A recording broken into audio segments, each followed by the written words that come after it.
Hello friends, स्वागत है आपका हमारे चैनल एमआई टेक्निकल में। आज की वीडियो में हम लोग सीखेंगे यहाँ पे रेफ्रिजरेशन साइकिल, यानी कि गैस कैसे घूमती है, यानी एसी या फ्रिज या हर वो मशीन जो ठंडा करती है वो कैसे करती है, उसमें क्या क्या लगे होते हैं और वो किस प्रकार से कार्य करती है, और उसके जो भाग होते हैं, जो पार्ट होते हैं, वो किस तरह से कार्य करते हैं, और किसके अंदर गैस में कौन सी क्रिया होती है कि वो ठंडा करती है, या फिर कौन कौन सी क्रिया, कौन कौन सा पार्ट क्या कार्य करता है। तो उसी के बारे में यहाँ पे हम लोग विस्तार से जानेंगे कि वो कैसे कार्य करता है। तो इसके बारे में बताएं। सबसे पहले एसी या फ्रिज या जो भी हमारे ठंडा करने वाली मशीन होती है उसमें वो दो सिस्टमों से मिलकर कार्य करती है। मुख्य रूप से दो सिस्टमों में एक तो होता है मैकेनिकल सिस्टम और एक होता है इलेक्ट्रिकल सिस्टम। तो ये जो हमारा फिगर देख रहे हैं आप, ये जो हमारा टोटल है ये है मैकेनिकल सिस्टम। मैकेनिकल सिस्टम किसे कहते हैं कि एसी या फ्रिज या कोई भी ठंडा करने वाली मशीन के जिन जिन भागों में गैस का संचार होता है, यानी वो पाइपें होती हैं और उसमें गैस का संचार होता है, उसके साथ गैस के साथ कुछ क्रिया होती है, उसे मैकेनिकल सिस्टम कहते हैं। और इसके अंतर्गत आने वाले देखिए यहाँ पे 5 भाग हैं, जिसमें एक भाग का नाम है कंप्रेसर, दूसरा हमारा है कंडेंसर, तीसरा है फिल्टर, चौथा है कैपिलरी ट्यूब और लास्ट का भाग हमारा 5वां है एवापोरेटर। तो ये 5 भागों से मिलकर कार्य करता है। तो ये जो सिर्फ एसी या फ्रिज किसी एक सिस्टम की बात नहीं है, ये पूरा रेफ्रिजरेशन साइकिल है, यानी कि गैस किस प्रकार से कौन सी क्रिया करती है और किस प्रकार से घूमती है। तो उसी के बारे में विस्तार से जानेंगे। यहाँ पे देखिए सबसे पहला एक भाग हमारा जिसका नाम है कंप्रेसर। कंप्रेसर क्या होता है? कंप्रेसर एक प्रकार का मोटर है। कंप्रेसर एक प्रकार का मोटर है, इसमें 3 पिनें भी होती हैं, एक कॉमन होता है, एक रनिंग होता है और एक स्टार्टिंग होता है, जिसमें विद्युत की सप्लाई दिया जाता है, जिसमें वायरिंग किया जाता है। और जब इस कंप्रेसर मोटर में वायरिंग करने के बाद जब हम इसको स्टार्ट कर देते हैं तो कंप्रेसर का कार्य होता है गैस को सक्शन लाइन से खींचना और डिस्चार्ज लाइन के माध्यम से बाहर करना। कंप्रेसर में 3 पाइपें होती हैं, 3 लाइनें होती हैं, जिसमें एक का नाम होता है सक्शन लाइन, दूसरे का नाम होता है डिस्चार्ज लाइन और तीसरे का नाम होता है चार्जिंग लाइन। जिसमें सक्शन लाइन का कार्य होता है गैस को खींचना, यानी जब हम मोटर को स्टार्ट करते हैं ये गैस को खींचता है, गैस को सक्शन करता है। सक्शन का मतलब ही होता है खींचना। और जो इसका दूसरी लाइन है वो है डिस्चार्ज लाइन, यानी जब इसको हम ऑन करते हैं तो यहाँ से यह गैस को फेंकता है। डिस्चार्ज का मतलब ही होता है खत्म करना, यानी फेंकना, यानी बाहर निकालना। तो जैसे कि हमारी मोबाइल की बैटरी होती है ना, डिस्चार्ज का मतलब ही होता है खत्म करना। उसके बाद एक तीसरी जो लाइन हमारी है वो है चार्जिंग लाइन। ये चार्जिंग लाइन क्या होती है? एसी या फ्रिज या किसी मशीन में जब इसमें गैस या ऑयल चार्ज करने की ज़रूरत होती है तो उस समय इस चार्जिंग लाइन का प्रयोग किया जाता है। वैसे ये चार्जिंग लाइन हर समय बंद होती है, सिर्फ जब इसमें गैस या ऑयल चार्ज करने की ज़रूरत होती है तब इसको ऑन करते हैं, मतलब तब इसको खोलते हैं और उसके बाद ये कार्य, इसमें से गैस या ऑयल भरने के बाद फिर से इसको बंद कर दिया जाता है। तो ये होती है हमारी चार्जिंग लाइन। तो कंप्रेसर एक विद्युत मोटर है जिसका कार्य होता है गैस को सक्शन लाइन से खींचना और डिस्चार्ज लाइन से बाहर करना। जैसे हमारा कोई ट्यूबवेल वाला होता है ना, मोटर वगैरह होते हैं जो कहीं भी पानी में लगा देते हैं और एक साइड से पानी खींचता है और दूसरी साइड से फेंकता है। तो उसी तरह से ये जो सक्शन लाइन से हवा पाता है तो इसलिए हवा खींचता है और डिस्चार्ज लाइन से हवा को बाहर कर देता है। यहाँ से गैस निकलने के बाद जाती है कहाँ? ये कंडेंसर। एसी का ये फ्रिज सिस्टम का हमारा दूसरा सिस्टम है, दूसरा भाग होता है कंडेंसर, जिसका नाम होता है कंडेंसर। क्या होता है? कंडेंसर का कार्य होता है गैस को घुमा घुमा के, कंडेंसर का कार्य गैस को घुमा घुमा कर ठंडा करके वेपर से द्रव में बदलना होता है, यानी भाप को पानी बनाना होता है।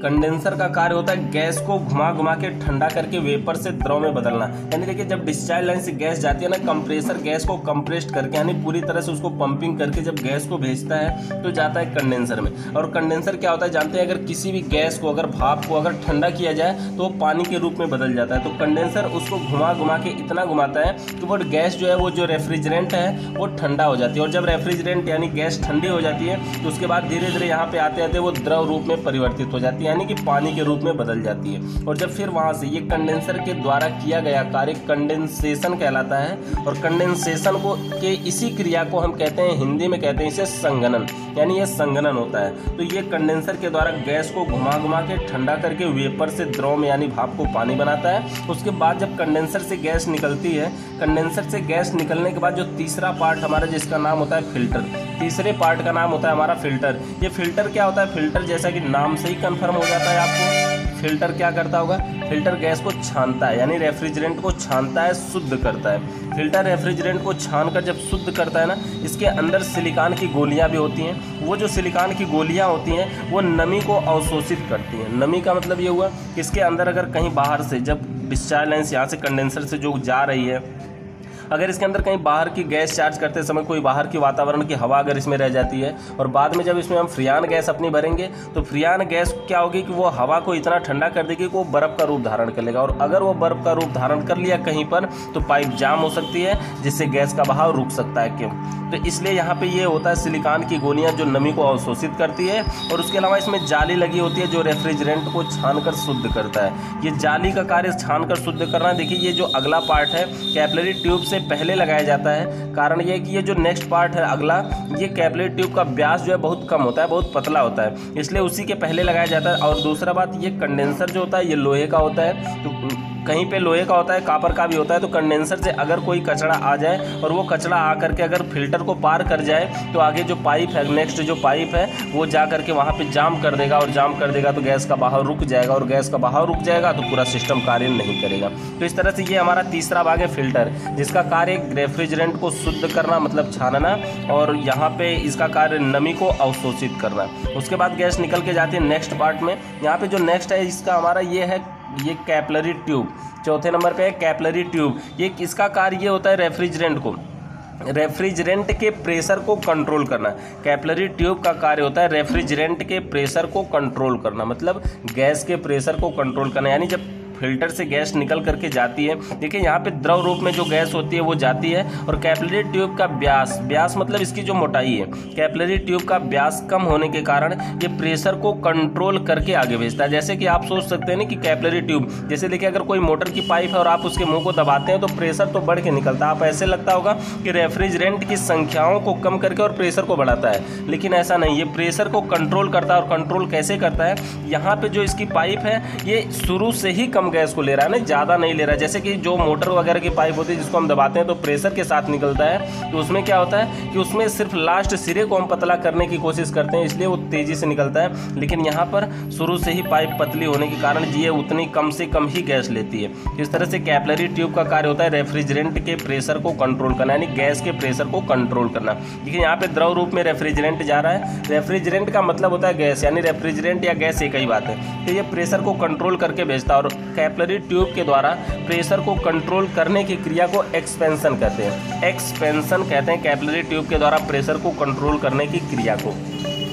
उसके बाद हमारा गैस निकल करके जाता है एवापोरेटर में। एवापोरेटर ये हमारा देखिए पांचवा भाग है जिसका नाम है एवापोरेटर। एवापोरेटर क्या होता है?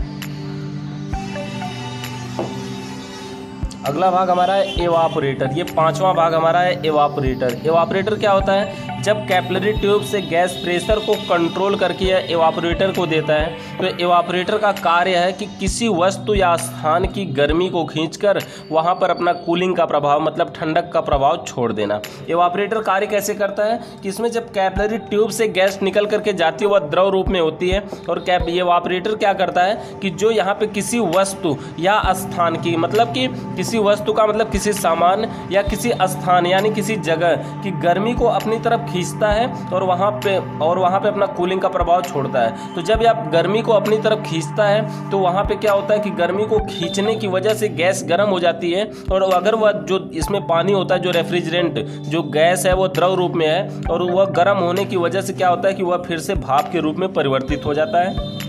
तो इस तरह से एवापोरेटर का कार्य होता है कि किसी वस्तु या स्थान की गर्मी को खींचकर और वहां पर अपना कूलिंग का प्रभाव मतलब ठंडक का प्रभाव छोड़ देना, वहाँ पर अपना कूलिंग का प्रभाव छोड़ देना होता है, जिससे वहाँ की रखी हुई वस्तु या स्थान ठंडी हो जाती है। और उसके बाद जब यहाँ से यह द्रव रेफ्रिजरेंट जो है फिर से वेपर में परिवर्तित हो जाता है, फिर से गैस आती है इसी सक्शन लाइन में, और सक्शन लाइन के माध्यम से फिर से गैस निकल करके इसी सक्शन लाइन के माध्यम से खींचता है, और डिस्चार्ज लाइन से फिर गैस निकल करके जाती है उसी प्रकार से कंडेंसर में। और कंडेंसर का कार्य होता है गैस को घुमा घुमा के वेपर से द्रव में बदलना, और कंडेंसर के द्वारा किया गया कार्य कंडेंसेशन कहलाता है, जिसको हिंदी में कहते हैं संघनन। और यहाँ से फिर गैस निकल करके जाती है फिल्टर में, और फिल्टर का कार्य होता है रेफ्रिजरेंट को छानना अर्थात शुद्ध करना, और शुद्ध करने के बाद जाती है गैस कैपिलरी ट्यूब में, और कैपिलरी ट्यूब का कार्य होता है रेफ्रिजरेंट के प्रेशर को कंट्रोल करना, यानी गैस के प्रेशर को हाई प्रेशर से लो प्रेशर में परिवर्तित करना मतलब बदलना।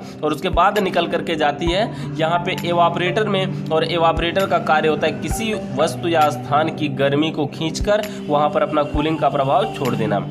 और एवापोरेटर के द्वारा किया गया कार्य वेपोराइजेशन कहलाता है, यानी इसको हिंदी में कहते हैं वाष्पीकरण। और फिर से गैस निकल करके उसी प्रकार से आती है सक्शन लाइन में, और यही क्रिया बार बार होती रहती है। और जो हमारे वस्तु है, जो उपकरण है, वो ठंडा करता रहता है, और ठंडा करने वाला भाग सिर्फ एक है जिसका नाम है एवापोरेटर। अगर वीडियो पसंद आई हो तो लाइक जरूर करें और शेयर भी करें। धन्यवाद।